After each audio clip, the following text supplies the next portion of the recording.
Hello and welcome to our lunchtime news. Thank you so much for choosing the national broadcaster to keep you updated. We're bringing you news as it is happening. My name is Sandra Kahunde and we're coming to you live from Broadcast House, Nile Avenue.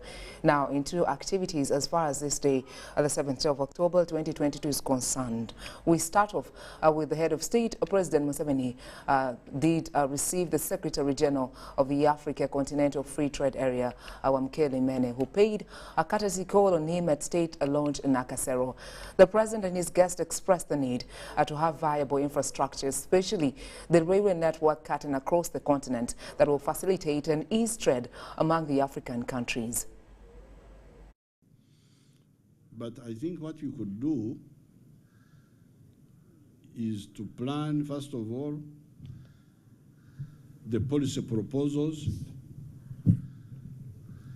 but second and more importantly, the infrastructure. To plan. You are not the one going to do it, but you plan and you present, and the member states promote. For instance, to have a railway line from East Africa to Congo, and maybe from somewhere in Congo to Central Africa, to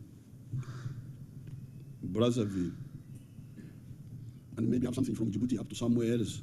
So, so if you could work on these mega projects, what do you think about that? Do you think, because how shall we trade if we don't have infrastructure, especially the railway? To have cheap cargo, the railway is the answer. The railway and the water. The railway and the river, like River Congo, from the border of Uganda to Kisangani, and then from Kisangani you use the river. It would make things. If we don't have infrastructure, adequate infrastructure, that will ensure that the trade that we want to see happening, you can transit goods either by air or by road or by rail. We will not succeed. Rail is the cheapest way. Yes, Your Excellency. We are in discussions with our development finance institutions because they have the money. We don't have the money. For example, But you can have the ideas. Yes, sir. Yes, sir. If we want to connect Southern Africa with Eastern Africa and Central Africa and so on, we will need those railway corridors that will connect. If you take a country, for example, like DRC, a big country like DRC, they need access to ports. Whether it is in Eastern Africa or in Western Africa, they need access to ports Yes. to enable them to have goods. We have an interest, and our interest is to see intra-Africa trade doubling by the year 2035, so that goods from Uganda can have access to markets outside of the East African community. And Uganda has done well, very well, in the East African community. Close to 60% of Uganda's trade is with the East African community. And so that indicates very clearly the export potential for Uganda in a larger market like the African Continental Free Trade Area. But that will require the railway connection, the corridor connection, so that the goods can reach other parts. Goods from Uganda, goods from East Africa can reach other parts of the continent.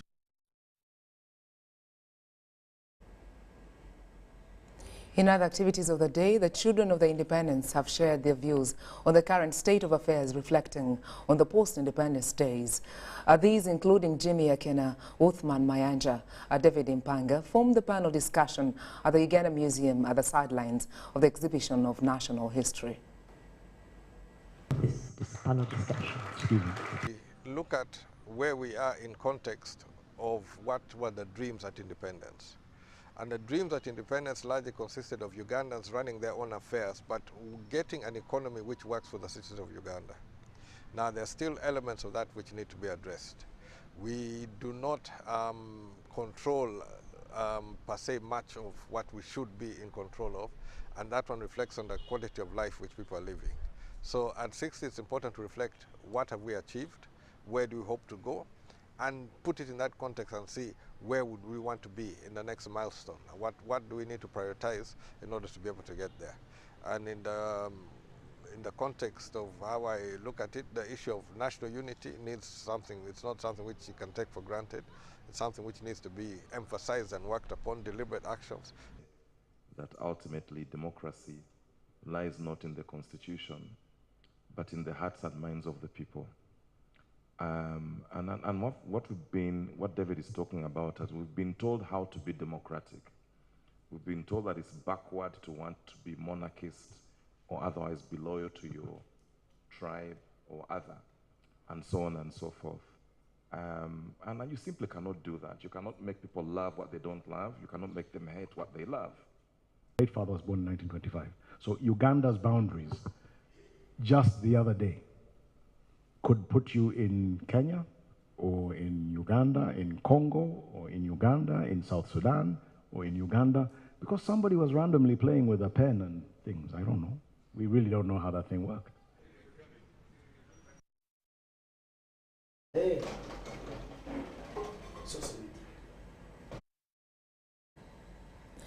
Entrepreneurs have been urged to embrace government programs as they invest in different enterprises. This was communicated at the second Social Entrepreneurial Symposium held in Entebbe under the theme Social Entrepreneurship as a Call to Building Sustainable Enterprises in Uganda. With the aim of boosting the country's economy after the effects of COVID-19 pandemic, entrepreneurs under their umbrella Capital Solutions have held the second annual Social Entrepreneur Forum to share business ideas. This conference held in Entebbe involved training and an exhibition of products done by different entrepreneurs. Social mindset. I mean, what you're doing is you look into problems in your community, which can be social problems, it can also be environmental problems, just problems that you identify around you, and then trying to come up with solutions, innovative solutions to address those. So certainly having a mindset of wanting to solve problems in your community and in your society. In the past 8 years, Capital Solutions has managed to extend training to over 300 entrepreneurs across the country, as Joyce Tamale explains. We have helped them, most importantly, to access finance so that they are able to scale their businesses. You don't actually have to have a lot of money. You start from what you have from within, give it out, interest other people. Before you know it, you've scaled. Said anybody, as long as you are passionate, you can start a social enterprise. Why? Social enterprises are scalable, they are sustainable because they are solving community problems. During the symposium, mindset change was among the key issues tackled by different speakers to entrepreneurs. You must start an organization after you have confirmed that the society has a problem.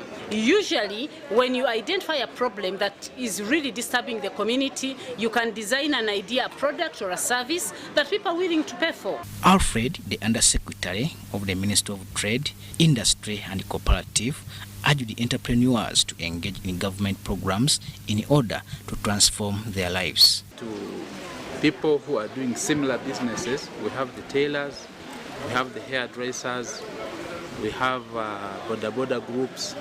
They can as well take advantage of those and benefit, so that people should be able to get into businesses and develop themselves and get wealth from the funds that government gives to the parishes.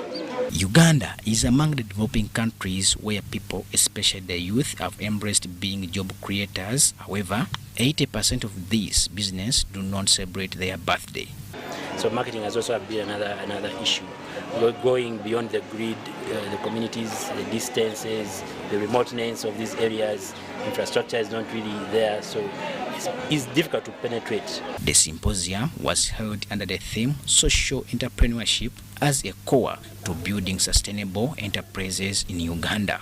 Robert Katamba and Susan Nabugude reporting for UBC News.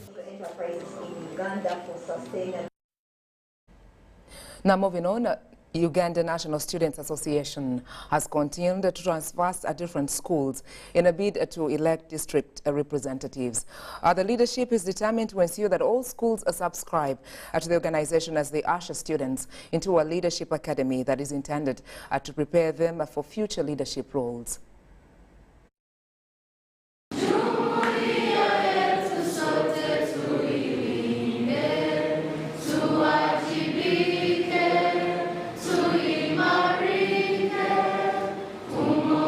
The leadership of Uganda National Students Association, while carrying out its work in Nakaseke district at Nakaseke International College, where the new leadership was formed from students.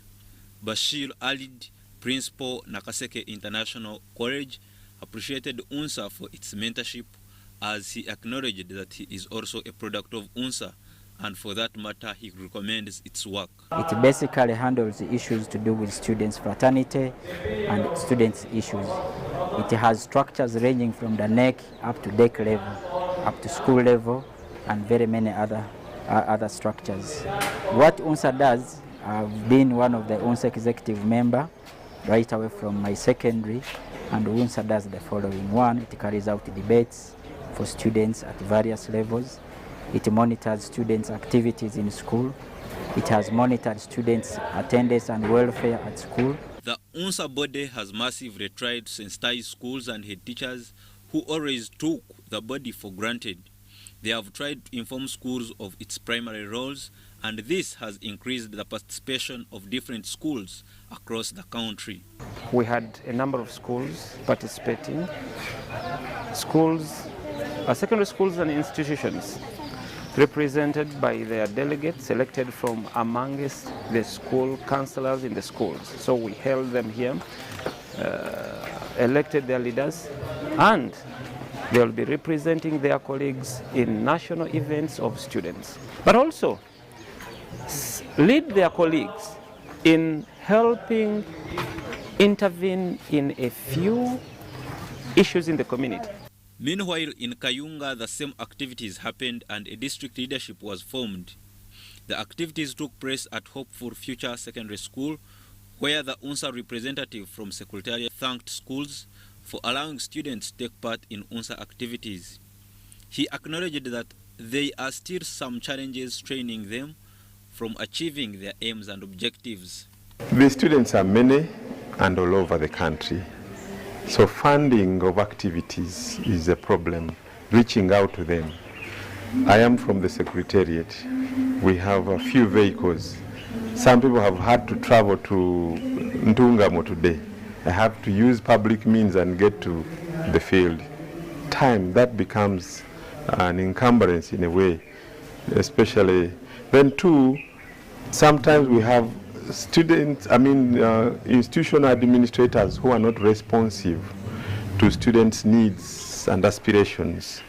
And that causes conflict in our schools and institutions. It becomes a challenge to us. The coordinator, Kayunga District, thanked schools for allowing students to take part in UNSA activities and acknowledged that UNSA as a body is improving and growing countrywide. We have a big number of students, the number of schools that have turned up. So I thank you so much. I thank the head teachers that have taken up this. UNSA is improving day by day.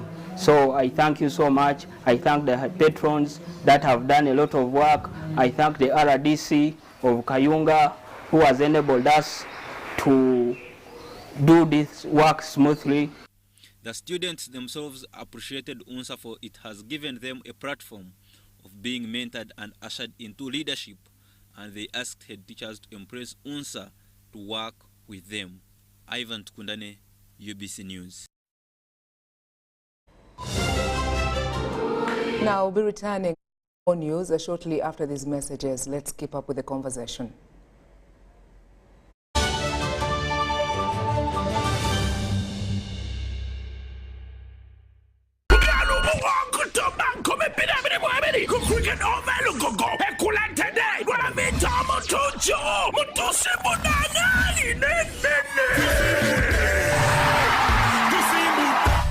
October Bidel Musaba Gardens Mukono, October Mukaga Millennium Gardens Saziwaya, October Munanaji Montelembara, 15 October, 40 Poto Muchisawe, Abidim Bi October, Bale Sports Center, Umtualo Kumo, Yebem Tuale Santo, a meza million more, Wabla Bantual Kumia, Abana tickets of Agosa M10 Momo, Banjagosa Sunan Comitano, Binamina Romo Center, Hiva Motors, Galaxy FM, Radio 4, Kawina War, MTN. Everything you can watch, Sama Furu Balamo. The Ministry of Health informs the public that there are confirmed cases of Ebola in Uganda. We, however, urge the public not to panic as the situation is being managed. The Ministry of Health further reminds the public to be on the lookout for any persons who may show signs and symptoms of Ebola. These include high body temperature, abdominal pains, diarrhea, vomiting, bleeding from the body openings such as the nose, eyes, and mouth. Please inform the nearest health worker immediately if you see anyone with these signs and symptoms. To prevent Ebola from spreading further, please take the following preventive measures: regular washing of hands with water and soap, avoid handshaking and hugging, avoiding any contact with any suspected Ebola patients. Any person who dies suddenly should not be buried but reported to the nearest health worker or LC1 immediately. For further information, please call the Ministry of Health toll-free number on 0800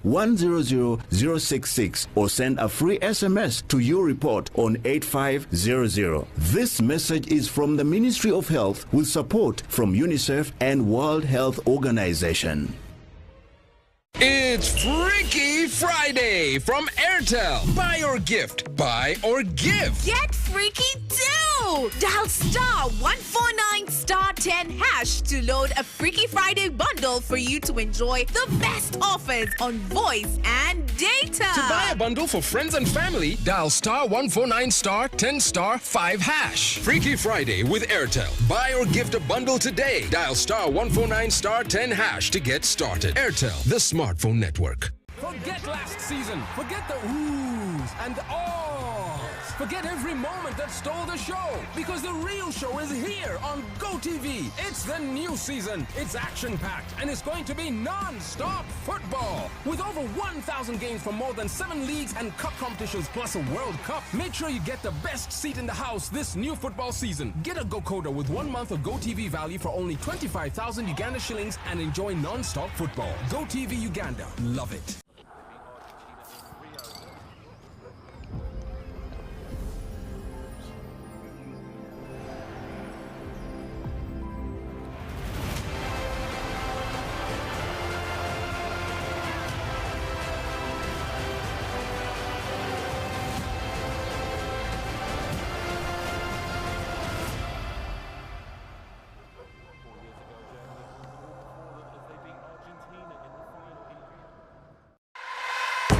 Uganda, the time is here to celebrate like never before. MTN and Talent Africa present Afro-Palooza. Independence Weekend, 8th to 9th of October, featuring over 60 artists in a 2-day celebration of Uganda, including Rama, Maddox, Sauti Sol, Zex Bilanji, Janzi Band, Cindy, Winnie Nwaji, Fika, Maurice Curia, and a lot more. That's not all. Arts and culture showcases, business expos, culinary experience. Yes, come get a taste of Uganda. Afro-Palooza is proudly brought to you by Talent Africa, Jemson, Now Special, Stanbic Bank, and MTN. Afro-Palooza, celebrating the Pearl of Africa. It's back! After 2 years away, the Uganda International Trade Fair is back. The Uganda Manufacturers Association excitedly invites you to the 28th Uganda International Trade Fair from October 3rd to October 10th. Visit more than 1,000 manufacturers, traders, distributors, and business people from all sectors at the UMA Showgrounds in Lugogo. We are back to innovation, products, and world-class manufacturing excellence. Entrance fee is 10,000 shillings only. Select manufacturers will offer discounted prices of up to 50%. Enjoy live performances from your favorite artists as we celebrate 60 years of Uganda's independence. To book space, call 0703 552 444.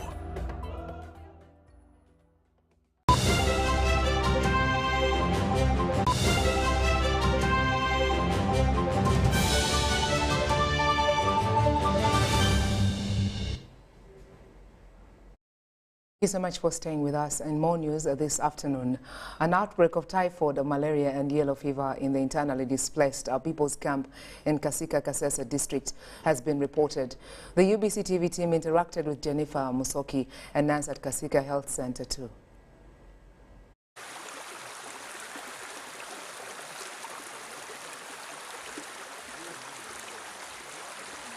Mwenda.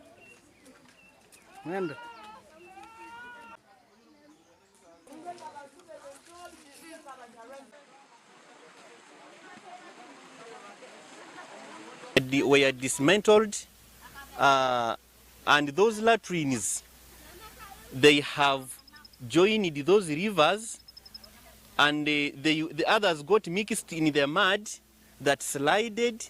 Then in the flow of that water that we are drinking, it catches up with the pit latrines that were damaged. Actually, that is the source of the typhoid we are having right now in the whole parish. Sobodde okujja n'obuyambi naye nga bwe tubutunuulira kijja kiseddwa okunda n'ocean. Obuyambi bwetaagisa bungi, abantu bano bali mu kubonaabona, beetaaga obuyambi, so twongera okusaba. We still have a challenge in those two camps. There's one camp, it is found in St. Luke Church of Uganda. There's another camp that is found in Kasika Trinity Catholic Church. So those are the camps we are having. It's like 40 clients or patients, and we test them, we get 35 positives of malaria. At the level of this facility, we are not able to test for typhoid because we do not receive the test kits. And secondly, we do not have a laboratory, meaning that we do not have a technician for that. What we can do as nurses and midwives here is that we only test for HIV and also malaria. So when we suspect for typhoid, we only refer.